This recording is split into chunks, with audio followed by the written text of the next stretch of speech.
Hello అందరికీ. Stitching దగ్గరకైతే ఒక అమ్మాయి నేను మీషోలో ఆర్డర్ పెట్టుకున్నానక్క, ఎట్లా వచ్చింది, బాగుందా బాగాలేదా, దీన్నైతే నాకు బతుకమ్మ ఫెస్టివల్ ఉంది స్కూల్లో, నాకు అప్పటికి కావాలి స్టిచ్చింగ్ చేసి నాకు ఇవ్వండి అని చెప్పి ఇచ్చి వెళ్ళింది.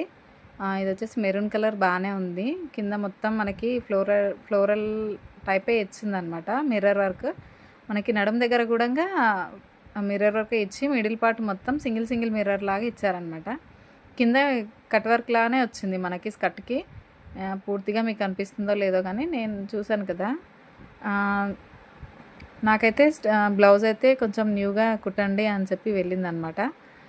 నేనైతే నీకేమైనా ప్లాన్స్ ఉన్నాయేమో, ప్లాన్స్ని బట్టి నాకు చెప్పండి, నేను అది దానికి సెట్ అవుద్దా కాదా దాన్ని బట్టి నేను మీకు చెప్తాను అంటే, నా దగ్గర అయితే ఏం ప్లాన్స్ లేవు. కానీ నాకు స్లీవ్స్ ఎట్లా అంటే, నాకు ఆ మిర్రర్ స్లీవ్స్ వద్దు, అది ఫ్రంట్ పార్ట్కి వచ్చేటట్టు చూడండి అని చెప్పింది. అయితే చూద్దాం.